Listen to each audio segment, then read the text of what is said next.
आप सभी से बात करके ये पता चलता है कि हमारे देश की टॉय इंडस्ट्री में कितनी बड़ी ताकत छिपी हुई है।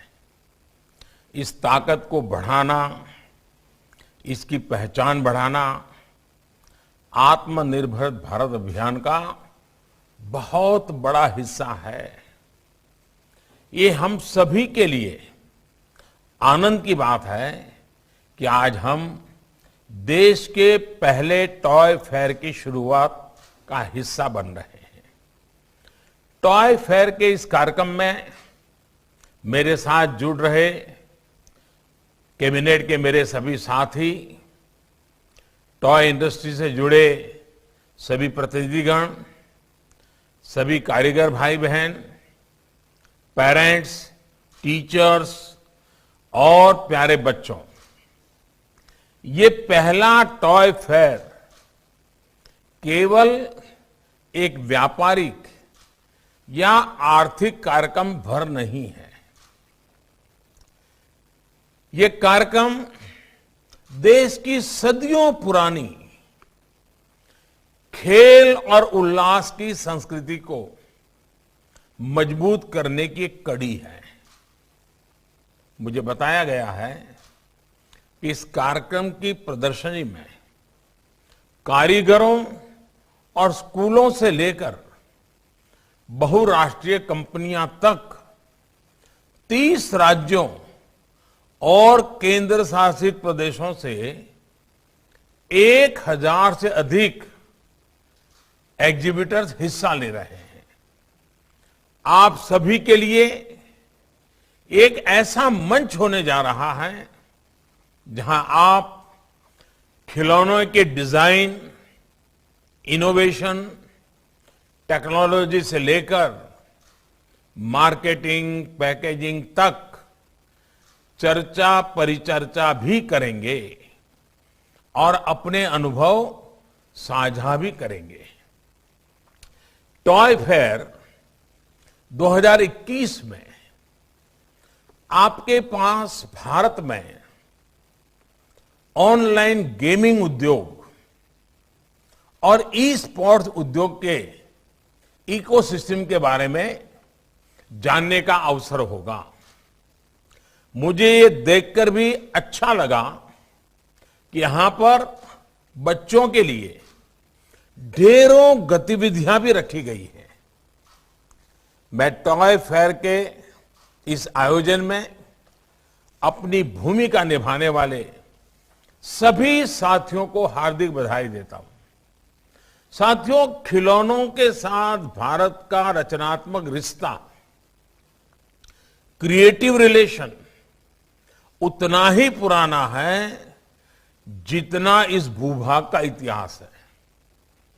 सिंधु घाटी सभ्यता, मोहनजोदारो और हड़प्पे के दौर के खिलौनों पर पूरी दुनिया ने रिसर्च की है। प्राचीन काल में दुनिया के यात्री जब भारत आते थे, वो भारत में खेलों को सीखते भी थे और अपने साथ खेल लेकर भी जाते थे। आज जो शतरंज दुनिया में इतना लोकप्रिय है, वो पहले चतुरंग या चादुरंगा के रूप में भारत में खेला जाता था। आधुनिक लूडो तब पच्चीसी के रूप में खेला जाता था।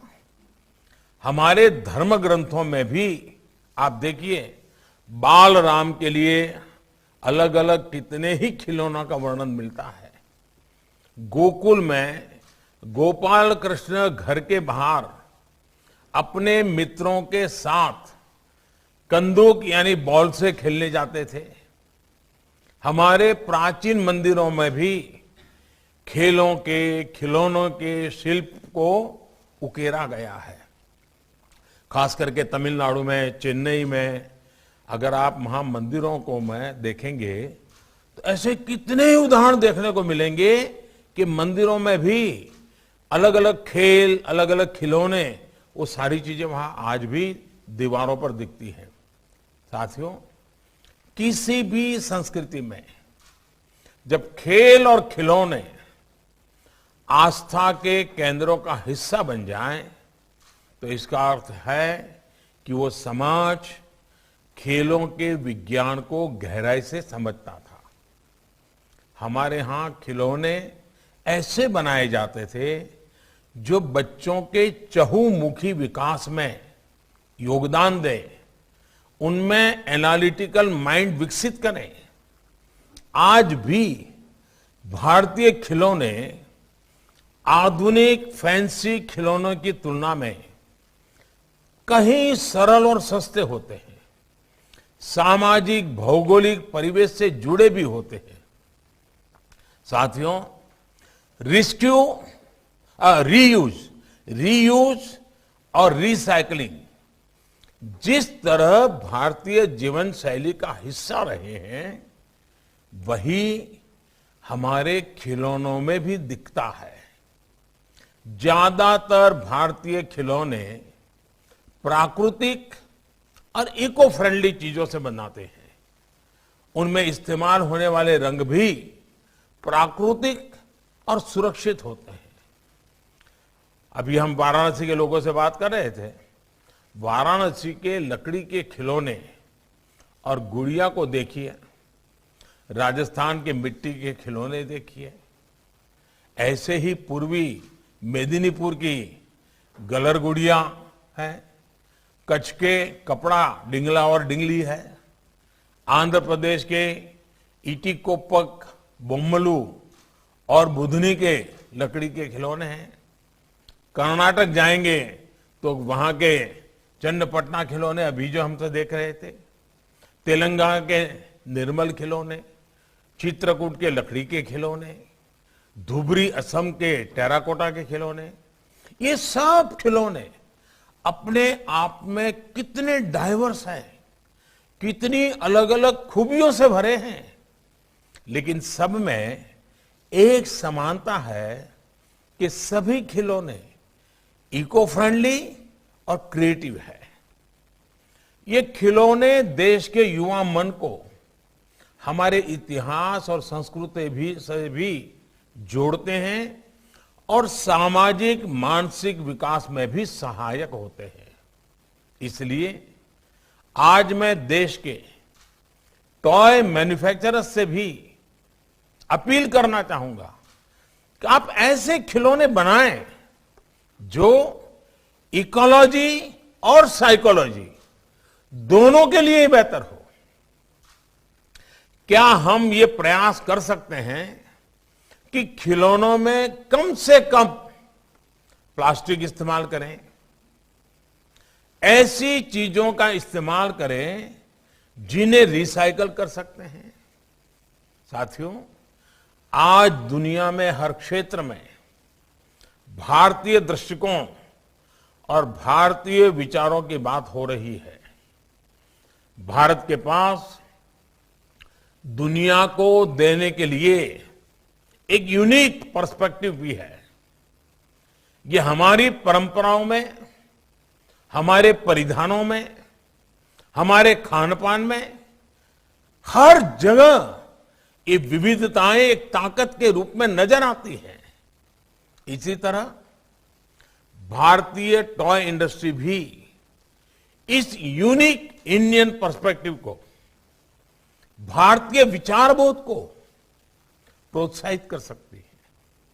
हमारे यहां खिलौने तो पीढ़ियों की विरासत के तौर पर रखे और सहेजे जाते रहे हैं। दादी नानी के खिलौने परिवार की तीसरी चौथी पीढ़ी तक को दिए जाते थे। त्योहारों पर परिवार के लोग अपने खिलौने निकालते थे और अपने पारंपरिक संग्रह को एक दूसरे को दिखाते भी थे। जब हमारे खिलौने इसी इंडियन एस्थेटिक्स से सजे होंगे तो इंडियन थॉट्स, भारतीयता की भावना भी बच्चों के अंदर और मजबूती से विकसित होगी। उसमें इस मिट्टी की महक होगी। प्यारे बच्चों और साथियों, गुरुदेव रविंद्रनाथ टैगोर ने अपनी एक कविता में कहा है कि when I bring to you colored toys, my child, I understand why there is such a play of colors on clouds, on water, and why flowers are painted in tints when I give colored toys to you, my child. यानी एक खिलौना बच्चों को खुशियों की अनंत दुनिया में ले जाता है। खिलौना का एक एक रंग बच्चों के जीवन में कितने ही रंग बिखेरता है। आज यहां इतने खिलौनों को देखकर यहां उपस्थित बच्चे जैसा महसूस कर रहे हैं, वही अनुभव हम सबने भी अपने बचपन की यादों में संजो कर रखा है। कागज के हवाई जहाज, लट्टू, कंचे, पतंग, सीटियां, झूले, कागज के घूमने वाले पंखे, गुड्डे और गुड्डियां, ऐसे कितने ही खिलौने हर बचपन के साथी रहे। साइंस के कितने ही सिद्धांत, कितनी ही बातें, जैसे कि रोटेशन, ऑसिलेशन, प्रेशर, फ्रिक्शन, ये सब हम खिलौनों से खेलते हुए, उन्हें बनाते हुए खुद ब खुद सीख जाते थे। भारतीय खेल और खिलौनों की ये खूबी रही है कि उनमें ज्ञान होता है, विज्ञान भी होता है, मनोरंजन होता है और मनोविज्ञान भी होता है। उदाहरण के तौर पर लट्टू को ही ले लीजिए। जब बच्चे लट्टू से खेलना सीखते हैं तो लट्टू खेल खेल में ही उन्हें ग्रेविटी और बैलेंस का पाठ पढ़ा जाता है। वैसे ही गुलेल से खेलता बच्चा जाने अनजाने में पोटेंशियल से काइनेटिक एनर्जी के बारे में बेसिक सीखने लगता है। पजल टॉय से रणनीतिक सोच और समस्या को सुलझाने की सोच विकसित होती है। इसी तरह नवजात बच्चे भी झुनझुने और बाजे घुमा घुमाकर सर्कुलर मूवमेंट को महसूस करने लगते हैं। आगे जाकर इन्हीं चीजों को जब उन्हें उनकी कक्षा में, किताबों में पढ़ाया जाता है तो अपने खेल से उसे रिलेट कर पाते हैं, प्रैक्टिकल एस्पेक्ट को समझ पाते हैं। केवल किताबी ज्ञान से ये समझ विकसित ही नहीं हो सकती है। साथियों, आप सबने भी देखा होगा कि रचनात्मक खिलौने कैसे बच्चों के सेंसेस को डेवलप करते हैं, उनकी कल्पनाओं को पंख देते हैं। अपने खिलौनों के इर्द गिर्द बच्चे कैसे अपनी कल्पनाओं का एक पूरा संसार बना लेते हैं। जैसे कि आप किसी बच्चे को खिलौनों वाले बर्तन दीजिए, वो ऐसे व्यवहार करना लगेगा जैसे कि पूरे किचन की व्यवस्था संभाल रहा है और पूरी परिवार को वही आज खाना खिलाने वाला है। उन्हें आप जानवरों वाले खिलौने दीजिए तो अपने मन में एक पूरा जंगल बना देता है, खुद भी आवाज निकालने लगता है, जो भी ठीक लगे उसको लगता है कि ये शेर है तो ऐसी आवाज निकालता है। उन्हें एक टेथोस्कोप दे दीजिए, थोड़ी देर में देख लीजिए वो डॉक्टर बन जाएगा, फैमिली डॉक्टर बन जाएगा और पूरे परिवार के सबकी तबीयत जांचना शुरू कर देता है, जांच पड़ताल करना लग जाता है। ऐसे ही केवल एक बॉल से वो घर के भीतर पूरा फुटबॉल ग्राउंड बना लेते हैं। रॉकेट का खिलौना मिलते ही स्पेस मिशन पर वो निकल पड़ते हैं। उनके सपनों की उस उड़ान की कोई सीमा नहीं होती, कोई अंत नहीं होता। बस उन्हें एक छोटा सा ऐसा खिलौना चाहिए जो उनकी उत्सुकता को, उनकी क्रिएटिविटी को जगा दे। अच्छे खिलौनों की यह खूबसूरती होती है कि वो एजलेस और टाइमलेस होते हैं। आप भी जब बच्चों के साथ खेलने लगते हैं तो इन खिलौनों के जरिए अपने बचपन में चले जाते हैं। इसलिए मैं सभी माता पिता से ये अपील करूंगा कि आप जिस तरह बच्चों के साथ पढ़ाई में इन्वॉल्व होते हैं, वैसे ही उनके खेलों में भी शामिल होइए। मैं ये नहीं कह रहा कि आप अपने घर का, अपने ऑफिस का सब काम छोड़ दें और घंटों बच्चों के साथ खेलते ही रहें, लेकिन आप उनके खेलों में शामिल तो हो ही सकते हैं। आजकल परिवारों में प्ले टाइम की जगह स्क्रीन टाइम ने ले ली है, लेकिन आपको खेल और खिलौनों की भूमिका को जरूर समझना चाहिए। खिलौनों का जो वैज्ञानिक पक्ष है, बच्चों के विकास में, उनकी लर्निंग में खिलौनों की जो भूमिका है, उसे पेरेंट्स को भी समझना चाहिए और टीचर्स को स्कूलों में भी उसे प्रयोग करना चाहिए। इस दिशा में अब देश भी प्रभावी कदम उठा रहा है, व्यवस्था में जरूरी परिवर्तन कर रहा है। इसका एक उदाहरण हमारी नई राष्ट्रीय शिक्षा नीति भी है। नई राष्ट्रीय शिक्षा नीति में प्ले आधारित और गतिविधि आधारित शिक्षा को बड़े पैमाने पर शामिल किया गया है। एक ऐसी शिक्षा व्यवस्था है जिसमें बच्चों में पहेलियों और खेलों के माध्यम से तार्किक और रचनात्मक सोच बढ़े, इस पर विशेष ध्यान दिया गया है। साथियों, खिलौनों के क्षेत्र में भारत के पास ट्रेडिशन भी है और टेक्नोलॉजी भी है। भारत के पास कंसेप्ट भी है और कॉम्पिटेंस भी है। हम दुनिया को इको फ्रेंडली टॉयज की ओर वापस लेकर जा सकते हैं। हमारे सॉफ्टवेयर इंजीनियर्स कंप्यूटर गेम्स के जरिए भारत की कहानियों को, भारत की जो मूलभूत मूल्य हैं, उन कथाओं को दुनिया तक पहुंचा सकते हैं।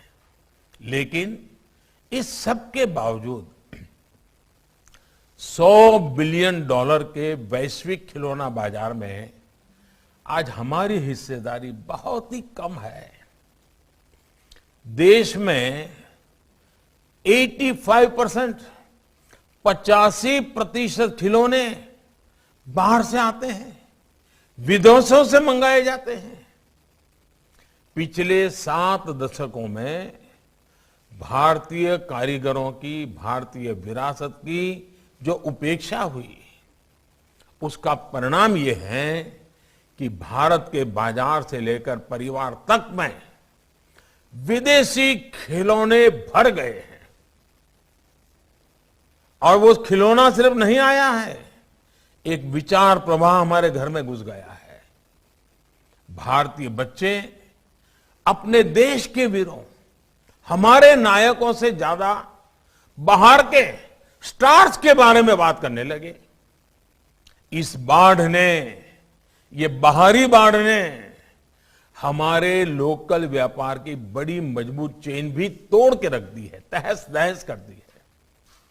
कारीगर अपनी अगली पीढ़ी को अपना हुनर देने से बचने लगे हैं। वो सोचते हैं कि बेटे इस कारोबार में ना आए। आज हमें इस स्थिति को बदलने के लिए मिलकर काम करना है। हमें खेल और खिलौनों के क्षेत्र में भी देश को आत्मनिर्भर बनाना है, वोकल फॉर लोकल होना है। इसके लिए हमें आज की जरूरतों को समझना होगा। हमें दुनिया के बाजार को, दुनिया की प्राथमिकताओं को जानना होगा। हमारे खिलौनों में बच्चों के लिए हमारे मूल्य, संस्कार और शिक्षाएं भी होनी चाहिए और उनकी गुणवत्ता भी अंतर्राष्ट्रीय मानकों के हिसाब से होनी चाहिए। इस दिशा में देश ने कई अहम फैसले लिए हैं। पिछले वर्ष से खिलौनों की क्वालिटी टेस्ट को अनिवार्य किया गया है।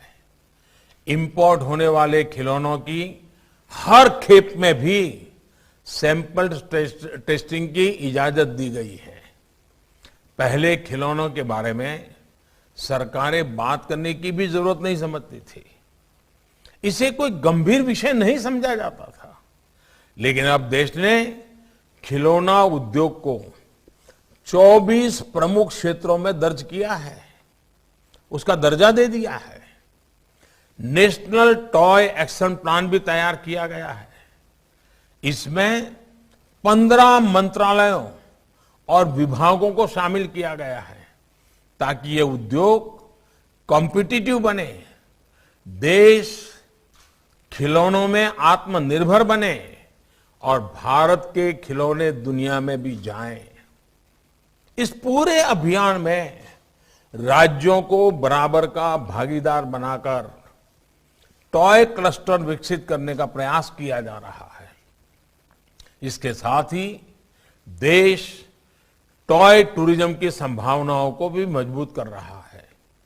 भारतीय खेलों पर आधारित खिलौनों को प्रमोट करने के लिए देश में टॉयकाथॉन 2021 का आयोजन भी किया गया था। मुझे बताया गया है कि इस टॉयकाथॉन में 12 लाख से अधिक युवाओं ने, शिक्षकों ने और विशेषज्ञों ने रजिस्ट्रेशन कराया और 7,000 से अधिक नए नए आइडियाज आए। ये दिखाता है कि दशकों की उपेक्षा और कठिनाइयों के बावजूद भारत की प्रतिभा, भारत का हुनर आज भी असाधारण संभावनाओं से भरा हुआ है। जिस तरह भारत ने अतीत में अपने उल्लास से, अपनी ऊर्जा से मानवता के जीवन में रंग घोले थे, वो ऊर्जा आज भी उतनी ही जीवंत है। आज टॉय फेयर के इस अवसर पर हम सबकी जिम्मेदारी है कि हम इस ऊर्जा को आधुनिक अवतार दें, इन संभावनाओं को साकार करें। और हां, याद रखिए, अगर आज मेड इन इंडिया की डिमांड है तो आज हैंडमेड इन इंडिया की डिमांड भी उतनी ही बढ़ रही है। आज लोग खिलौनों को केवल एक प्रोडक्ट के रूप में ही नहीं, बल्कि उस खिलौने से जुड़े अनुभव से भी जुड़ना चाहते हैं। इसलिए हैंडमेड इन इंडिया को भी प्रमोट करना है।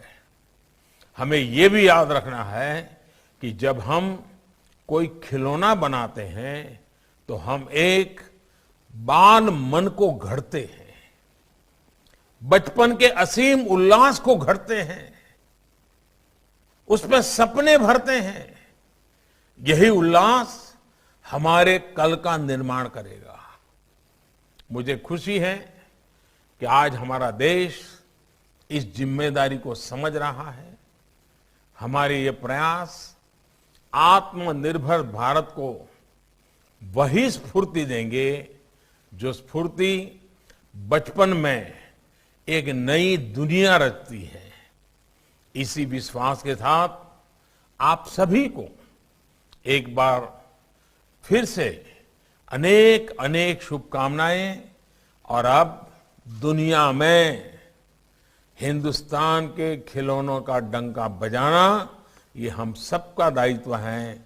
हमें मिलकर का प्रयास करना है, निरंतर प्रयास करना है, नए नए रंग रूप के साथ प्रयास करना है, नई नई सोच, नए नए विज्ञान, नए नई टेक्नोलॉजी हमारे खिलौनों के साथ जोड़ते हुए करना है। और मुझे विश्वास है कि ये हमारा टॉय फेयर हमें उस दिशा में ले जाने के लिए एक बहुत मजबूत कदम के रूप में सिद्ध होगा। मैं फिर एक बार आप सबको अनेक अनेक शुभकामनाएं देता हूं। बहुत बहुत धन्यवाद। माननीय प्रधानमंत्री जी, आपके मार्गदर्शन